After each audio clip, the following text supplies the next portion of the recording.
What's up, everybody? I'm Scott. I'm Jason. And you are listening to another action-packed episode of Liquid Kernedge. The only podcast out there that has you and me both on it at the same time. Exactly. And that's the way it should be. That's the way it should be. I won't do another podcast without you. Thanks, buddy. I appreciate that. It's like Backdraft. You go, I go.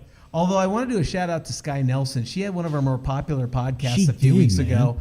Did People a are still great talking about job. it. She was on point. She did everything great. We had a great listening following out there. So just a shout-out to our guests, because sometimes we have some really good guests. We do. And I want to give a shout-out to her sister, Rory, who's coming on the show very soon here. I told Rory as soon as she has an episode or a topic she wants to talk about, we'll get her on the show, because Rory is essentially our social media manager. This girl puts it out there, and when she puts it out there that we have a new episode, our listenership spikes. Well, I'd like to say this, too. We would love to have guests on our show. If you have Absolutely. a topic that you want to talk about, if you have something that you really want to spend some time and go over and structured conversation, have some fun with us, we'd love to have you. So Everything just, is send us fair something on game. Twitter, send us something on Facebook, send us a message. We'd love to have you. We'll have you on the show anytime you want. Unless you don't want to, because then we'll consider that a personal insult and that you've broken up with us. My girlfriend definitely will never, ever be on our show. She's She told me won't. flat out many times that she will never be on the show. And that's not a bad thing. Whoa. It's dude. not a bad thing. It's not a bad thing. Do I have to edit this part? You don't have to edit this part out. It's not a bad thing. If Noreen doesn't want to be a part of this, that's fine. Hey, you know what? Actions like that, we might break up, buddy. Dude, we don't need to break up. You know what? You know who I thought we broke up with? Our intern. Our intern is back here tonight with us. Oh, Pemberton, you made it back. He is coming back. He's actually in the fridge right now. Check the other fridge in the garage. We've learned, though, through some of our previous podcasts that it's not a good idea to drink and podcast at the same time. No, we'd like to apologize for some of our earlier podcasts. I know that you can figure out our which buddies one. at Cartoon Casual do it with great performance, and they do a great job. But Yeah, we cannot. I can't do it. They definitely play through it a whole lot better than we do. So I'll give props to Joe and Paul. Man. Props Those to Joe. guys are great. Those guys are good. If you have a chance to listen to Cartoon Casual, check them out, man. They're a lot of fun. So I want to go back to what you said earlier. We might break up. We've talked a lot about the happy things and maybe I was just teasing, some of the though. challenges of relationships. And Jason, I want you to sit down because we have to talk. Oh God. Some of the scariest phrases I've ever heard in the English language. Sit down, we have to talk. Ugh.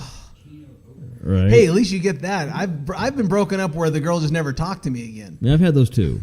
Baby, we've been together. We've been together 3 years. Yeah, I've had those too, and it's not the worst deal in the world in some cases, but in other times it's not the best. You know, I thought today it'd be a great opportunity to talk about breakups, and that's why I'm glad that our intern JP came back here today. So because I know he has some insights on things he's done and what he's been broken up with. Yeah. You know. Okay, let's start with the open question. So, why do you think people break up? Because it's not working. Do you want me to use my line, or do you want to give the honest truth? No, I mean I think our listeners deserve the truth. In that case, I'll use my line. It's not me, it's you. Wow. I'm kidding. On a serious note, on a serious note. when relationships happen all the time. They do, and they break up all the time. And things go really well until they don't. And sometimes you have a breakup for something very minimal, and other times you have something that's a game changer. You know, we talked about relationship deal breakers in a previous episode. We have, and some of those are pretty big. Like that's a reason why to break up. And as time goes on, breakups become harder and harder to do because you build a relationship, you build a life with that person. I mean, I will openly say I never like to see a marriage end. I never like to see an engagement end. If you're dating, hey man, it just means you're fair game again. I don't want to be crass about it, but let's be honest. You know, that's why you date to figure out what works, what doesn't work. Bottom line. Hey, and if it doesn't work, hey man, you had a good run. If you dated it. and married for 35 years and then you found someone else, then that's a problem. That's a problem. Then hey, that just happens, man. That just happens. That's a midlife crisis. Your now ex-wife's going to take the Corvette you had to buy two before you got divorced. Yeah, no kidding. Right. But breakups happen for a lot of random reasons. But there are 7 stages of breakups. The 7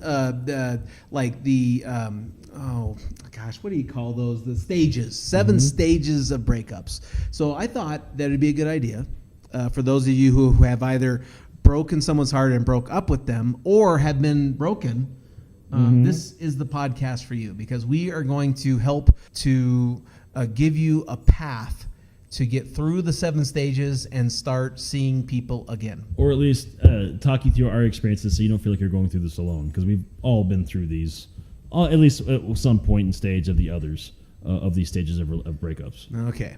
What is stage 1? Stage 1 is shock. Basically, what the hell just happened? Yeah. It is always a shock when a man breaks up with a woman. I'll be honest, because we don't think things through all the way. We don't. Women, when a woman breaks up with you, she's done. She's had her thought. She's thought about it. She's justified it. She's on her way out. She's done. When a guy does it, he's doing it because he's just not. We're guys. We don't know what's going on. We're tired of it. So the shock. Are we talking about the shock to the person that just got broken up with, right? Yes. Okay. So the shock of the person who just got broken up with. Jason, I no longer want to be with you. Hey, I've been doing a lot of thinking, and it's just not working out between us. You get those lines like, fuck, man. And then you have to sit down. You have to take one of those hard line looks inside yourself saying, what do we do next? I'm like, well, can I fix it? What can I do? Okay.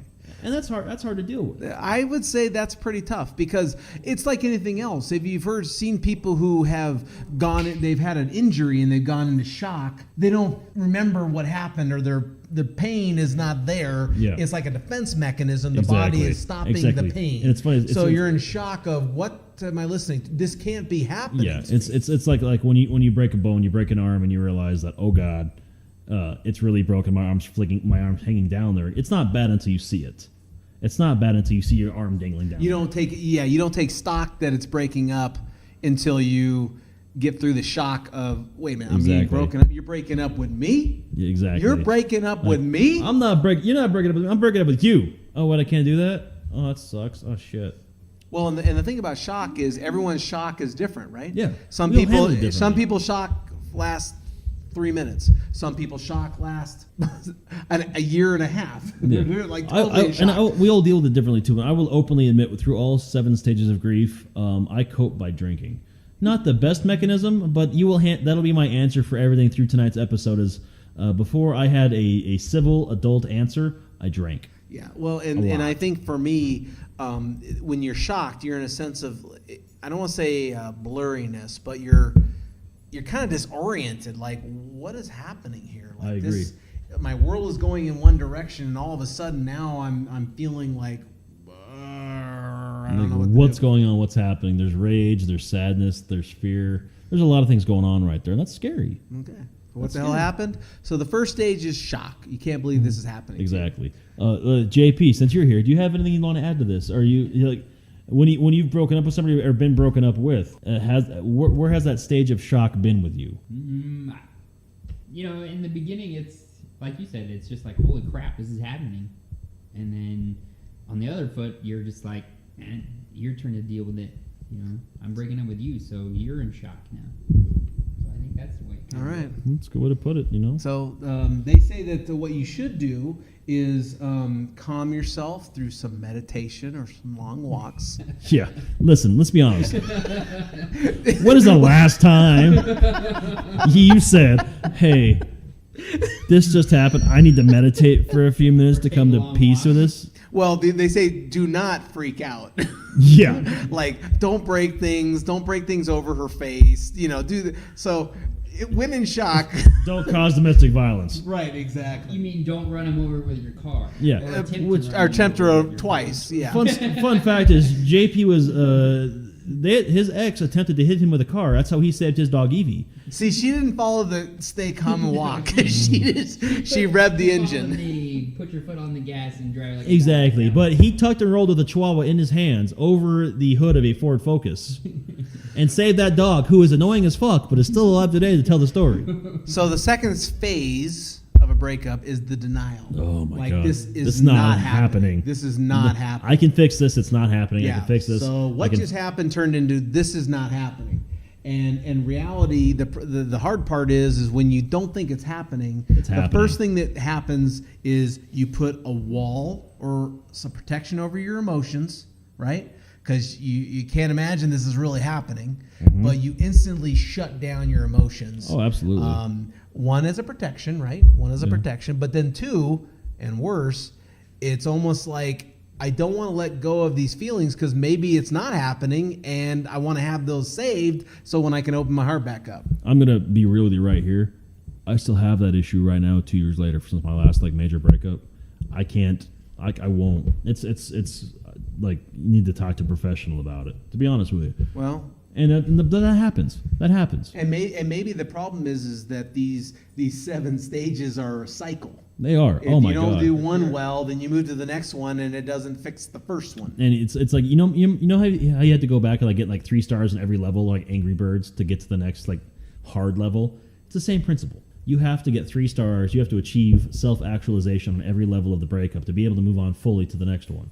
And most people don't do that these days. And I have to think the denial phase is probably when a lot of these people do the stalking. Oh my god! You know what I mean? Right? Yeah. Like, hey babe, I know that you want to see me, so let's see each other. I know we broke up. No. We didn't really break up, but we could talk about this, right? We Exactly. can fix this. So the denial phase has this coupled, this can't be happening, and because it's not happening, I'm gonna come over to your house like I normally do. Like we could talk about this. I'm gonna write you emails and send you flowers like I normally do. I know you're gonna notice me. You're gonna see that I'm hurting, and you're gonna see that I'm gonna get this fixed, and it's gonna be all right. No, man, you can't do that. Which then leads you to know that, let's be honest, if they've already cut you, sending them flowers is not going to save things, right? It's not going to fix the problem. It's not going to help anything. Okay. So you want to hear what they say to do? Yes. What should you do? Open up a journal or trusted friend For to God's begin sakes. unleashing fears, What? identifying unreasonable thoughts, and more. Where did you get this list from? Is this like Cosmo? This is the more important. Is this from the dark web? Hey, this is real. Is this real? Do not minimize the situation. Pretending your God's breakup sakes. doesn't have to be dealt with will lead to an emotional numbness and leave you stuck. Being comfortably numb. Maybe we have someone in the room that they did the do not on denial, maybe. Being comfortably numb might be the way to go. I drank and I coped. Because when I got drunk, I talked about everything. You know what, and Scott? those bartenders at Chili's heard everything. Me too. God bless them. And JP. They heard everything. So I think that maybe this is becoming more than just entertainment. This is Cathartic. It's very for our cathartic. buddy Scott. Not just me. Don't just put this on me. Well, it'll be easier because, Oh, wait. I'm the one taking one for the team in this episode. Hey, you didn't open your journal. You didn't take your walk. You didn't take your walk. I didn't take my walk. You minimized the situation. I will. That's what you did. I will openly say though. And it's not a journal, but since every phone you have now has a notepad on it, whenever I've gone through breakups since I've had these phones, not that I go through a lot, I would write down my feelings. Like I type out my feelings to get everything out, and I would feel better after I got them out and I would never go back and read them because that would be counterproductive. I would get everything out of my system. What I felt, what hurt me, what I don't understand, and I would save it and I'd throw it away. Like I'd close out the app. I think it's important at this moment to also say this. We're joking about it, but this is kind of serious. I mean, this doesn't have to be a breakup. This can also be a rejection. Oh yeah. Because there's a lot of people that have friends that are of the opposite sex where they want something more, and the person they weren't dating them, but they just reject them. Oh, absolutely. So this is not just for the people who's had a breakup. Absolutely. This is for I like someone, they don't like me. I mean, it's a shock of why don't you like me? Yeah. This can't be happening. What happened between I'm us? so good to you. Why are What you happened? treating me Absolutely. like this? Absolutely. So, anyways, I just want to put that out. Stage Stage three. 3. Isolation. Oh. I just want to sit in this all by myself. That is, they talked about that on Friends. Chandler went through that, where you just want to sit and watch TV in your underwear. How did that go? JP, you're the Friends expert on the show. When he broke up with the girl that got him the Velveteen Rabbit book, what did he do before he could picture himself seeing other women naked?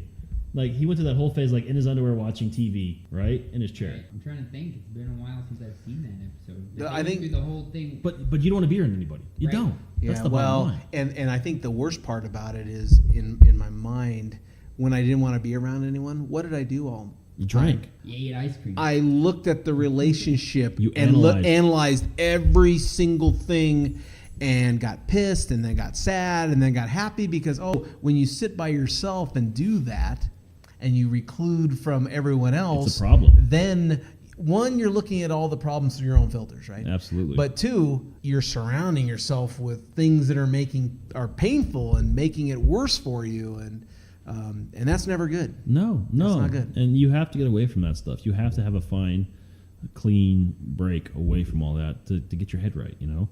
And and that's the problem too, is everyone handles the loneliness different. Yeah. Like some people handle loneliness by they play video games Yeah. through it. Hey, at least I'm doing something. Yeah. Some people handle the loneliness of, I'm gonna make myself better by studying, reading. Some people sit in the dark with the lights off, with nothing but the revolver and the liquor, and just think about things. And other people go by the adage, to get over someone old, you get under someone new. let's put that out there. But that's no isolation. That is There's that. There's no that isolation adage. there. We're going to go over the 7 steps. These are the 7 steps. that would be part of isolation. Once you get under someone new, it is not isolation anymore. Right. But that is how you come to that level of acceptance. The other thing I worry about too with isolation is when you're by yourself and you're looking at all these things, it's easy probably to look at these things and say, I caused that. Yeah. I'm a bad person. The I speak. I'm the reason why she didn't want to or he didn't want to be with me. I did this. That was stupid, dumb. Yeah, So then you start, not only do you start thinking about all these things that you could have done differently, but then you start looking at yourself as what a loser I am because I can't keep someone Then happy. the problem turns into is like, I've realized this about myself, so I can tell them that I've learned this about myself, so I can go back and fix this because I'm going to tell them that I fixed this about myself. I understand it, and if I can fix that, they'll understand that I've changed and they'll want me back.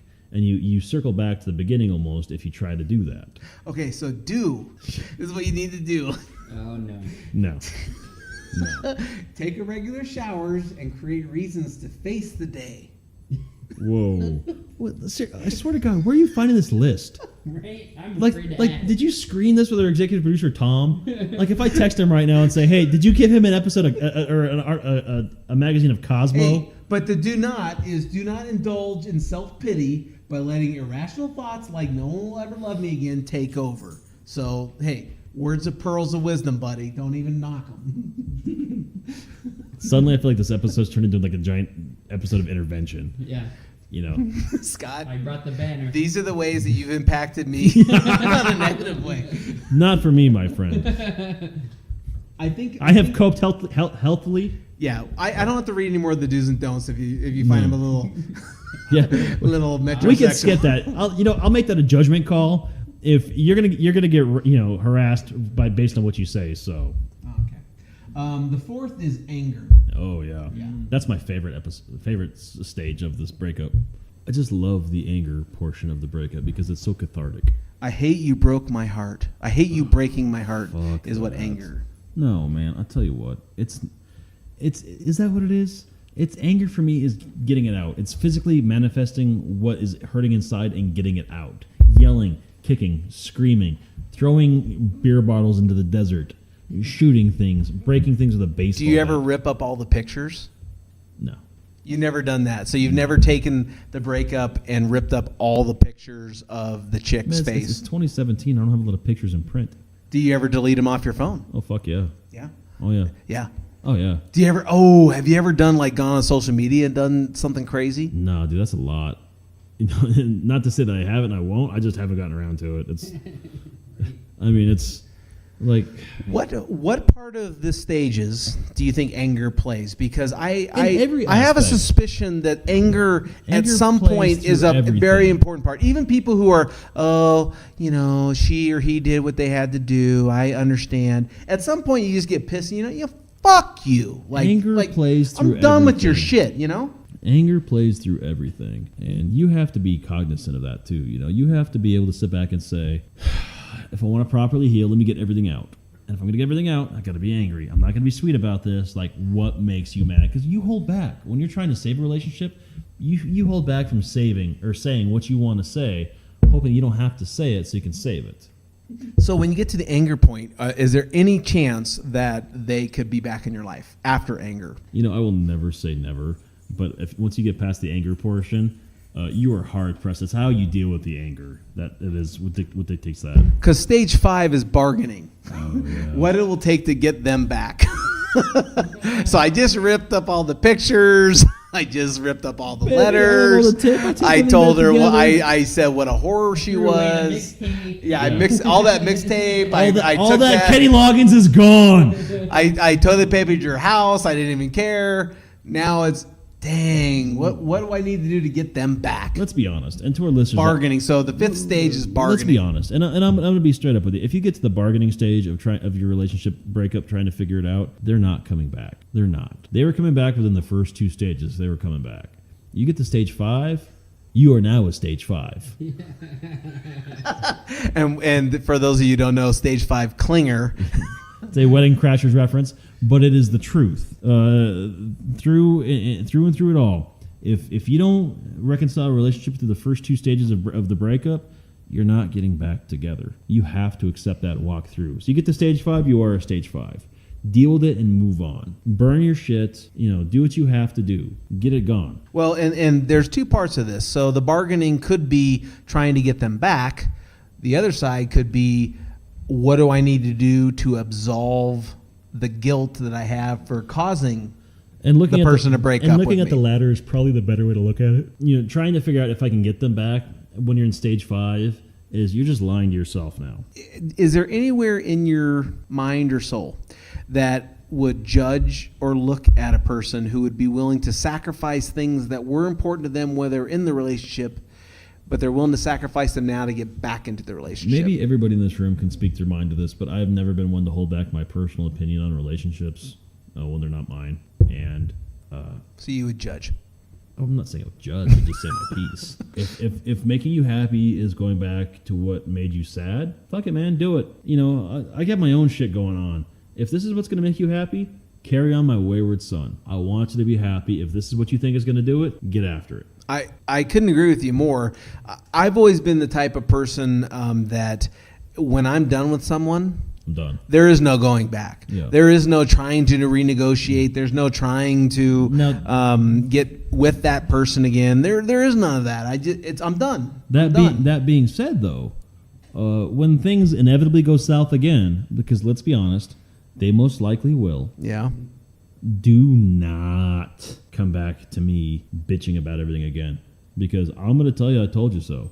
And at least one of the 2 of you can say for a fact that I have done that. Yeah. Saying, see? Yeah. We're talking about the 5 stages of grief. We're not talking about the 5 stages of friendships helping us through the grief. No, but some friends are much better than others. I'll just put that out there. They are.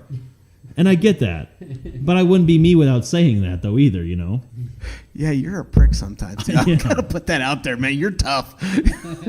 Dude, you brought that shit on yourself. I love her. You brought it on yourself, man. Tough love. It's tough love. Tough love. It's there tough we go. love. I like that. Okay. I don't do this for me, baby. I'm telling you. Maybe another podcast needs to be like married with this one about what is my responsibility as your friend to help you through the 7 stages. Why don't you just tell me what you want me to say to make you feel better about what you did? Let's just skip all the way to the anger one and just go break some shit. Right, yeah. So after bargaining, trying to figure out, do I want them back? What could I do differently?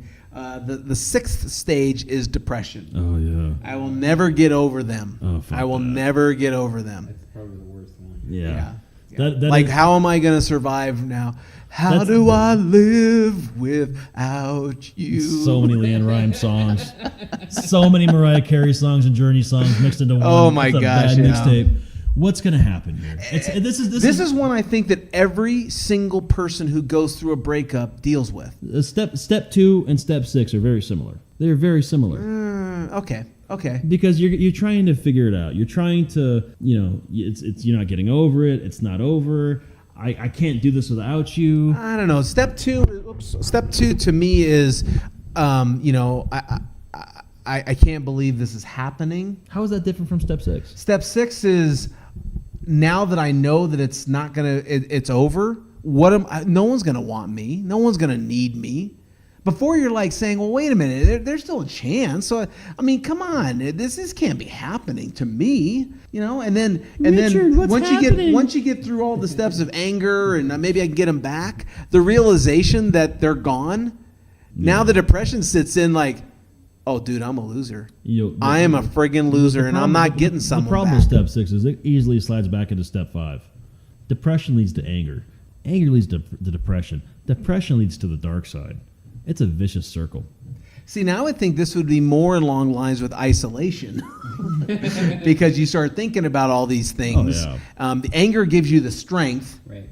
gives you the strength to get back out. Fuck, I'm going to do something bad. Then the bargaining is, okay, what can I do? Let's rationalize, let's calm down. Then it's the realization of it's over. Yeah. It is absolutely over. And that realization can be overwhelming. Absolutely. Because now we're talking the depression's real. Absolutely. Before it was I'm isolating myself. I might be playing video games. I might be drinking a little bit more. I'm just gonna watch football. I'm trying to figure out what's going on.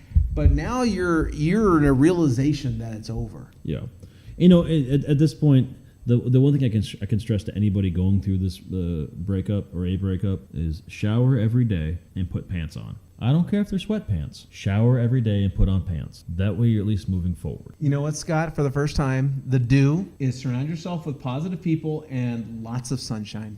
What the fuck is that? I swear to shit. Hey, it's kind of the same with you. Is it? Put one pair. Is it? It's not all sunshines and daisies. Put your big boy pants on and move Put some forward. pants on. Go to the store. I don't care if you're buying Cocoa Puffs and Coors Light. This one to me is the scariest one, though, because this is when the depression sets in and it affects more than just your mood.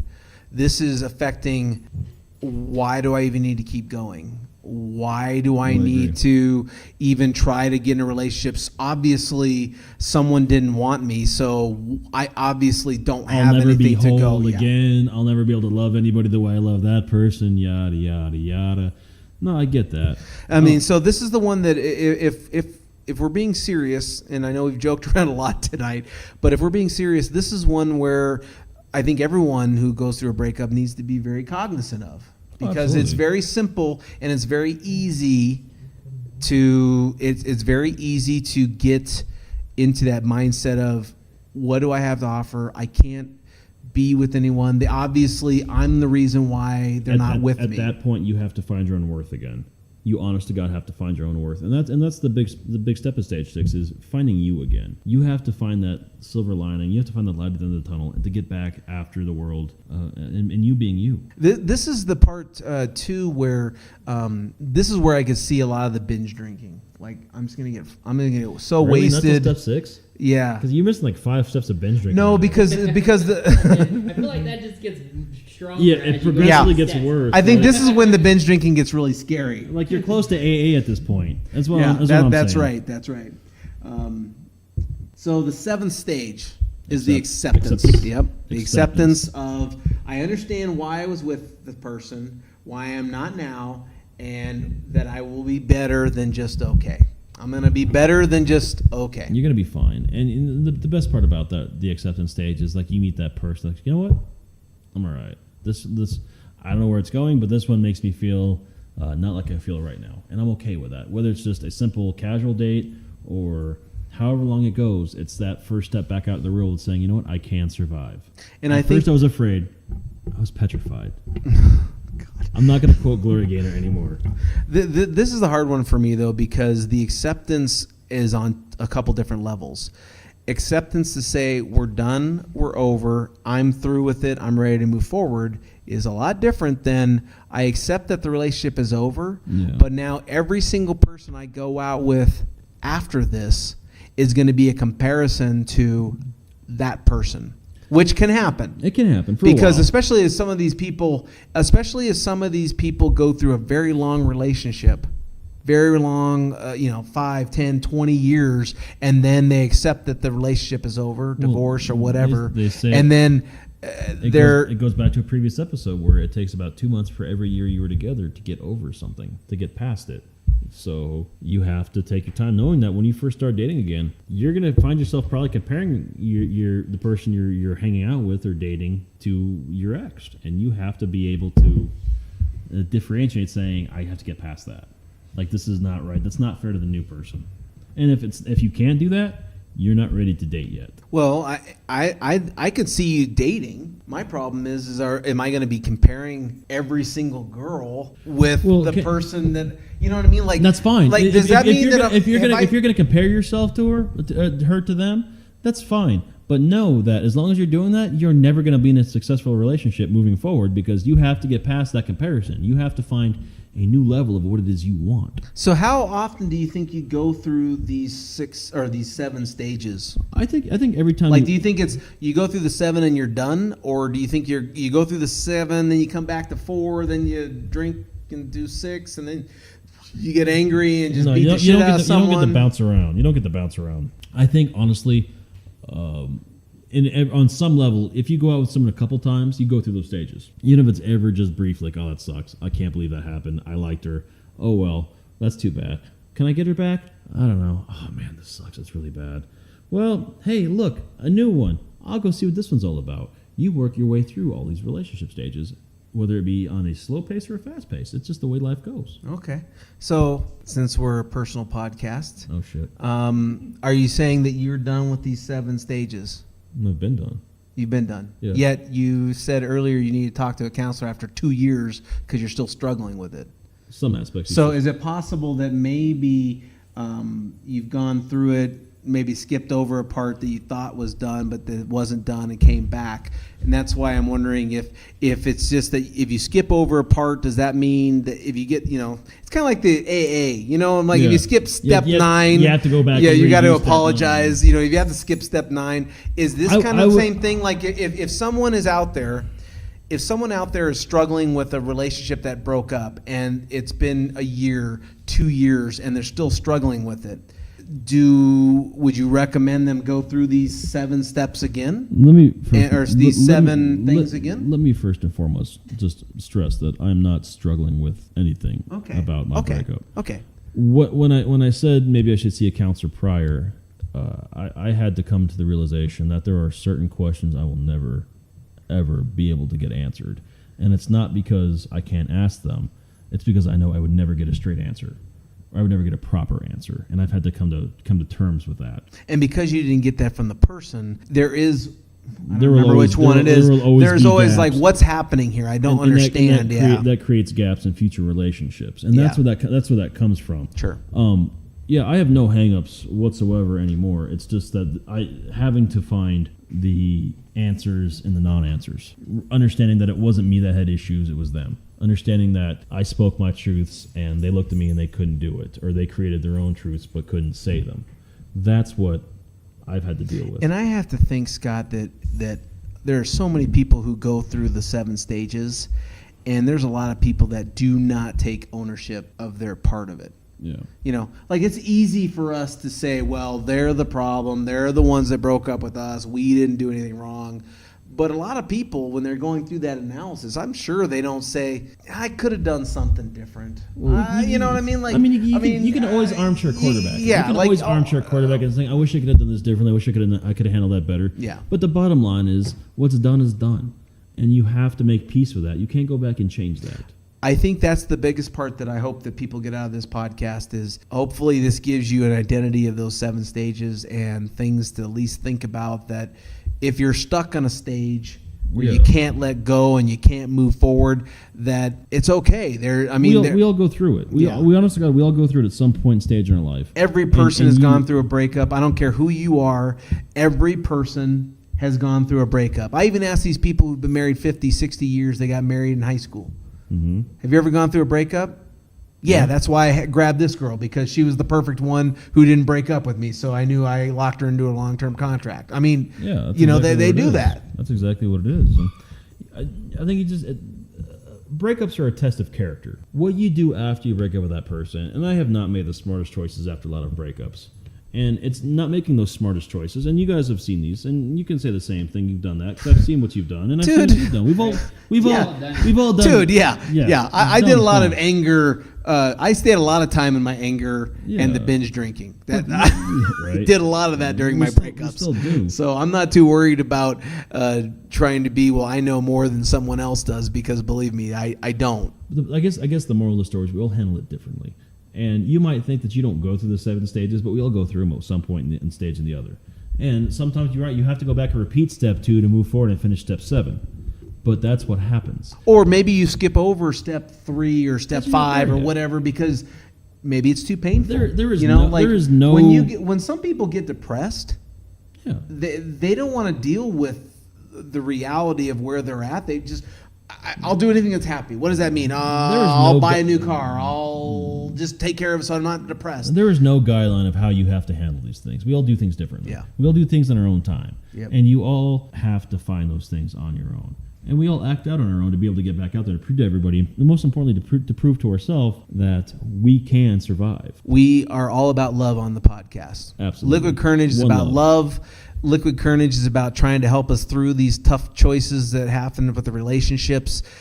We hope that no one's going through a bad breakup right now, but if you are, we hope you find some great solace that, there is plenty of ways to handle the 7 stages. We're excited about the future.